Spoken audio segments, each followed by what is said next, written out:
This presentation was delivered in person at a symposium for OISTAT in Wakefield, UK, at the Academy of Live Technology on April 15, 2024. This was part of a joint meeting between the OISTAT Education and Technology Commissions. The theater industry is a pyramid. The higher you go, the greater the resources. The base of the pyramid has the greatest number of theater companies, but the fewest resources and the least expertise. The first day, OISTAT attendees met in London with the Association of British Theatre Technicians. One of the primary topics of that conference was addressing what the industry needs from the education system and vice versa. Teaching students about specific equipment or software can be a fleeting choice as technology changes rapidly. Fostering awareness, curiosity, and excitement at the earliest levels might be a better choice. These are the levels of theater production with the most sparse resources. The presentation I had prepared was aimed at this specific need. I have a growing library of virtual labs for theater technology that deliberately targets the lowest denominator of technology and resources. In 2001, Plymouth State University hosted the American College Dance Festival, hosting 50 companies in 3 days. I created an online tool for companies to submit cues ahead of time. It demonstrated choices based on nothing but pure hues and specials. It was browser-based and submitted using email. It was friendly to people with zero lighting background. It required nothing more than an internet connection. I turned this into simple online light labs. Every color was full on or full off. They got modest use. I kept meaning to improve them over the years. In 2019, I finally got around to updating these. HTML and browsers had vastly improved in 2 decades. This simple dance lighting lab was shared many times on social media.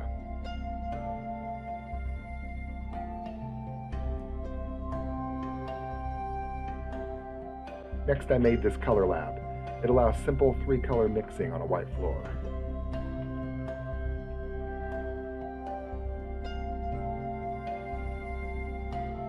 This Gobo lab allows the demonstration of both direction and texture.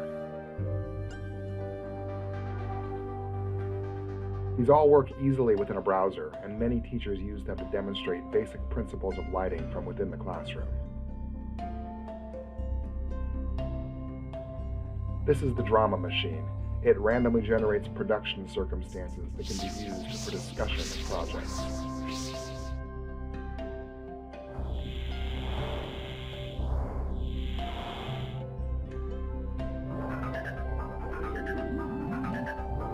It provides story, plot, style, venue, budget, time, and finally, a concept image provided by the director.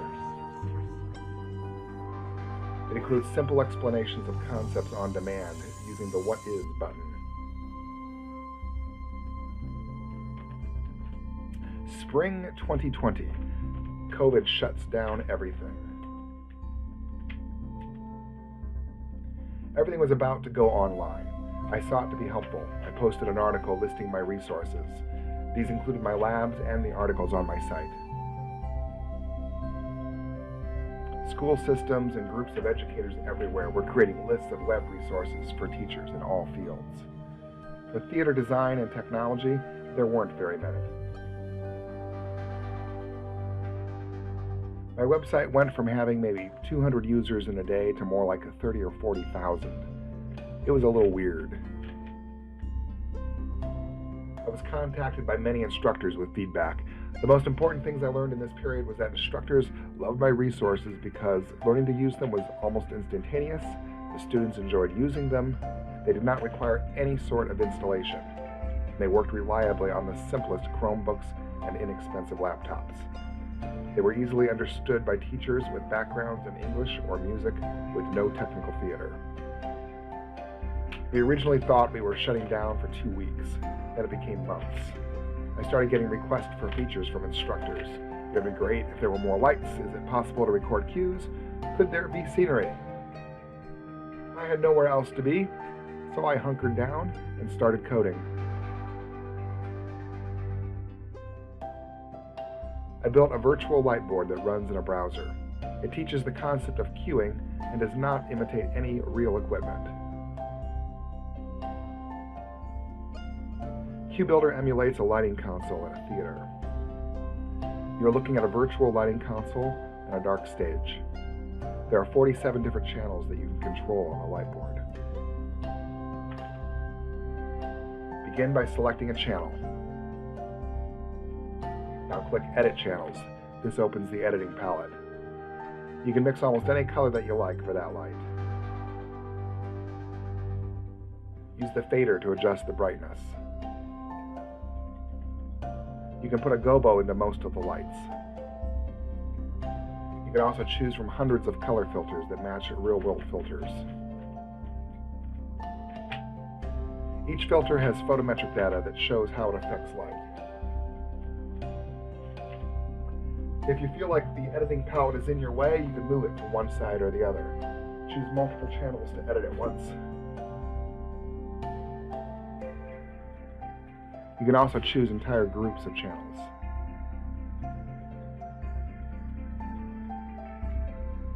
Double-clicking the screen opens the editing palette. Click Release Channels to deselect the lights. Pressing Escape closes everything and releases all channels. You can force all of the lights to black by using the Blackout button. Adjust the skin tone of your actors to best suit your ensemble. Click Stage Setting to open a palette of staging and scenery choices. When you have a cue that you like, use the Record and View Cues button. Start by recording your first cue. You can give the cue a fade time and you can enter information into it. Each new cue that you record will be added to the list. You can run your cues with timings.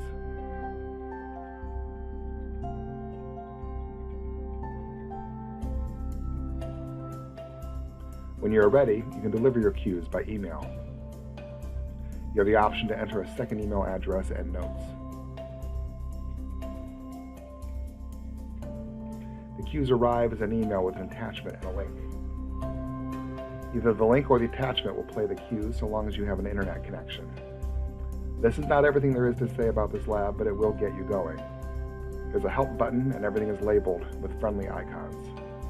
The best way to learn it is to play. And that's what it was built for.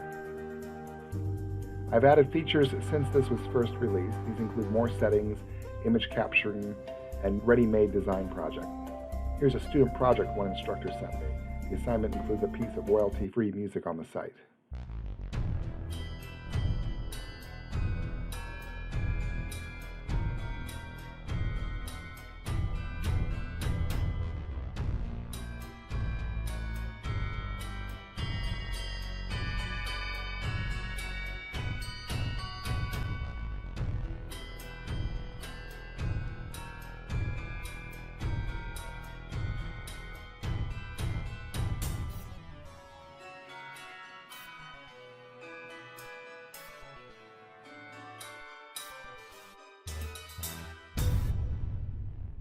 After releasing this, I was almost immediately asked if I could make a similar resource, but for directors instead of designers. So I made another lab. This is Directing Lab. Directing Lab is a storyboard tool created for directors and directing students. It is completely browser-based. It requires no installation. It lets you choose from a long list of set props for rehearsal. Elements can be dragged, rotated, and positioned. Everything is super easy. There are doors and windows, columns, and rehearsal cubes. Doors can be open or closed. Chairs can be flipped. There are units for counters or bars, trees and columns, a piano, a bed, a park bench. Setting up the stage is not just easy, it's actually really fun. But that's just step one. This lab is for demonstrating moments for actors within a scene. There are up to 7 actors available for any given moment. They are stick figures, like drawings on a marker board, but in 3D. Like set props, they can be positioned on stage and rotated in place. They can be assigned names. Name tags can follow the figures everywhere on stage. They can be turned on and off. The stick figures are deliberately neutral, but you can set each actor to be unique. You can set specific actors to be different sizes. You can assign colors to specific actors too. All of these are options, depending on how you want to use this tool. Arrange actors and scenery into compositions. Actors can sit and lie down in a variety of ways.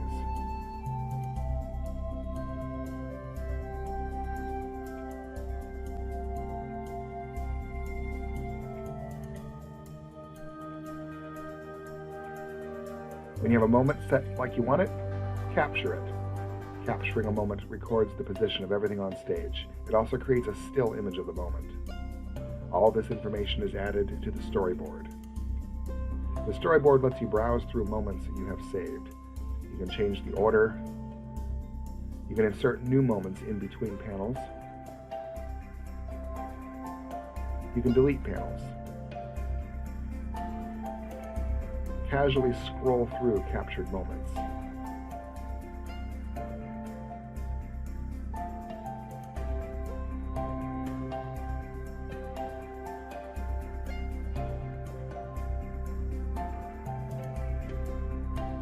There are floating notations you can arrange in the composition. Use these to add comments, mark lines, or suggest more blocking.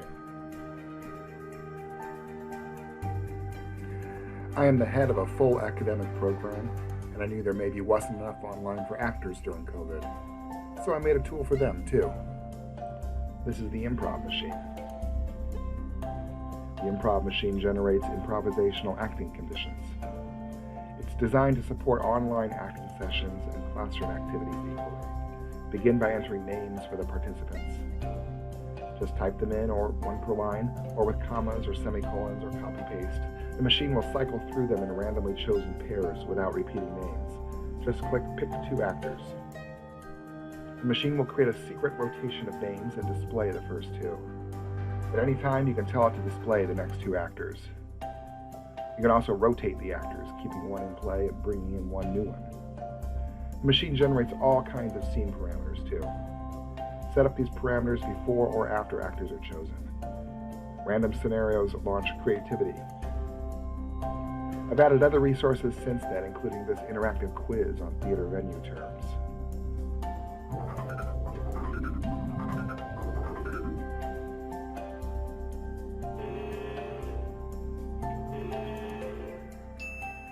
This is Light Machine.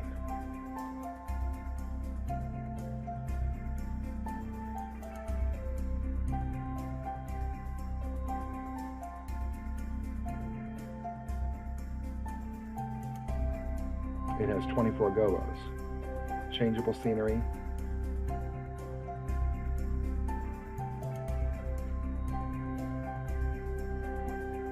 it has 7 light sources, 360 degrees around, vertical adjustment. Lessons from COVID. These resources continue to be used even though remote learning is no longer the norm. Remote access is useful even without isolation. Virtual spaces provide learning opportunities when physical space is already booked. In the classroom, they allow casual demonstration of principles without preparation. Here are the Google Analytics for the past 12 months.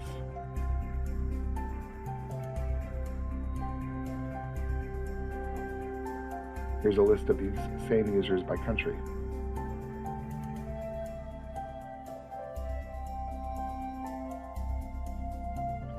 These numbers are lower than during COVID, but they do persist. There are more than 60,000 high schools in the world. The majority of these have some sort of theater program. The majority of these are directed by someone with a music or English background rather than technical theater. The students in these programs are best served by resources that provide ease of use and accessibility.